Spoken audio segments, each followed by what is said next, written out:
বিহারে গুন্ডারাজ, প্যারোলে মুক্তিপ্রাপ্ত বন্দীকে গুলি চালনার ঘটনা। বিহারে গুন্ডারাজ, আপনাদের জানিয়ে রাখি, সেখানেই প্যারোলে মুক্তিপ্রাপ্ত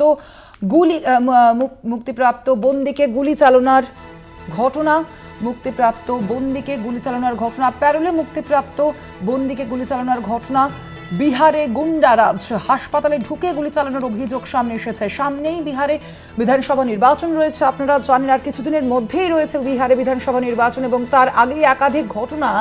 ইতিমধ্যেই বিহারে যে নিরাপত্তার প্রশ্ন, সেই প্রশ্ন উঠছে। ইতিমধ্যেই নিরাপত্তার বিষয়টিকে প্রশ্নের সম্মুখীন করে তুলছে।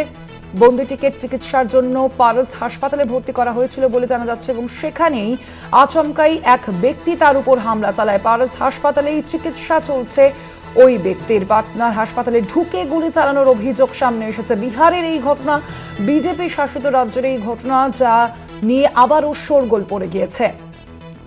হাসপাতালে ঢুকে গুলি চালানোর অভিযোগ সামনে এসেছে। বিহারের এই ঘটনা, বিহারে গুন্ডারাজের ছবি সামনে এলো। প্যারোলে মুক্তিপ্রাপ্ত বন্দীকে গুলি চালানোর ঘটনা, পাটনার হাসপাতালে ঢুকে গুলি চালানোর অভিযোগ। বন্দীটিকে চিকিৎসার জন্য পারস হাসপাতালে ভর্তি করা হয়েছিল। আমরা এই বিষয়ে কথা বলবো, আরো বিস্তারিত জানবো। ফোন লাইনে রয়েছেন প্রতিনিধি ওয়াসিম আহমেদ। ওয়াসিম, কি জানা যাচ্ছে, ঠিক কিভাবে এই ঘটনা, এখনো পর্যন্ত কি খবর রয়েছে পুলিশ সূত্রে? দেখো, সামনেই বিহারের বিধানসভা নির্বাচন রয়েছে, তার আগে কিন্তু একের পর এক এরকম ঘটনা আমাদের সামনে আসছে।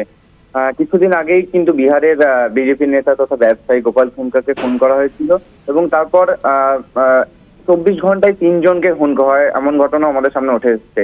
আজকে সকালে যে ভয়ঙ্কর ঘটনা এসেছে সামনে, সেটা হলো যে একজন বন্দী, বিভিন্ন কেসের আসামি এবং জেলে ছিলেন, তাকে একটা হসপিটালে চিকিৎসার জন্য ভর্তি করা হয়েছিল বিহারের রাজধানী পাটনার পারস হসপিটালে, এবং সেখানে 4 জন অজ্ঞাত পরিচয় ব্যক্তি এসে তাকে গুলি করে চলে যায়। এবং এই ঘটনায় পুরো হাসপাতাল জুড়ে একটা উদ্বেগের সৃষ্টি হয় যে একজন প্যারোলের বন্দীকে কিভাবে গুলি করে চলে গেল, তাও আবার ভরা হাসপাতালে, এবং বিহারের রাজধানী পাটনার মতন জায়গায়।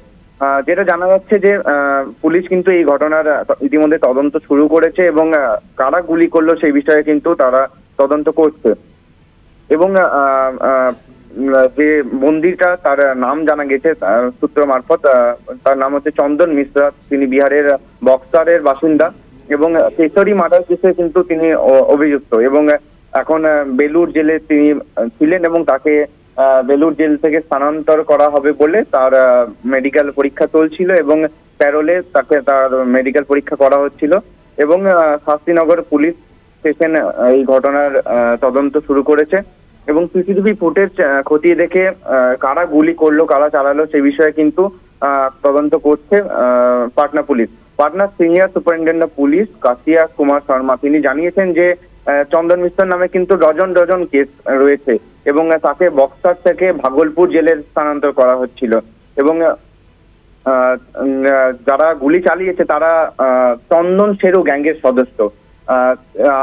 চন্দন শেরু গ্যাং কারা, সেই বিষয়ে কিন্তু বিস্তারিত বলেননি পাটনার সিনিয়র সুপারিনটেন্ডেন্ট অফ পুলিশ, এবং তিনি এটুকুই জানিয়েছেন যে চন্দন শেরু গ্যাংয়ের সদস্য, এবং কারা গুলি চালিয়েছে তাদের ছবি কিন্তু তাদের পুলিশের কাছে রয়েছে, এবং সেই ঘটনা তদন্ত করছে।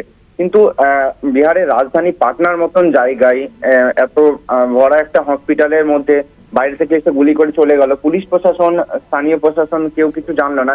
এই বিষয়টা কিন্তু যথেষ্ট উদ্বেগ সৃষ্টি করেছে, এবং বিরোধীরা যথেষ্ট ভাবে কটাক্ষ করছে নীতিশ সরকারকে যে সামনে আসন্ন বিধানসভা নির্বাচনের আগে একের পর এক খুন হয়ে চলেছে, একের পর এক গুলির ঘটনা সামনে আসছে।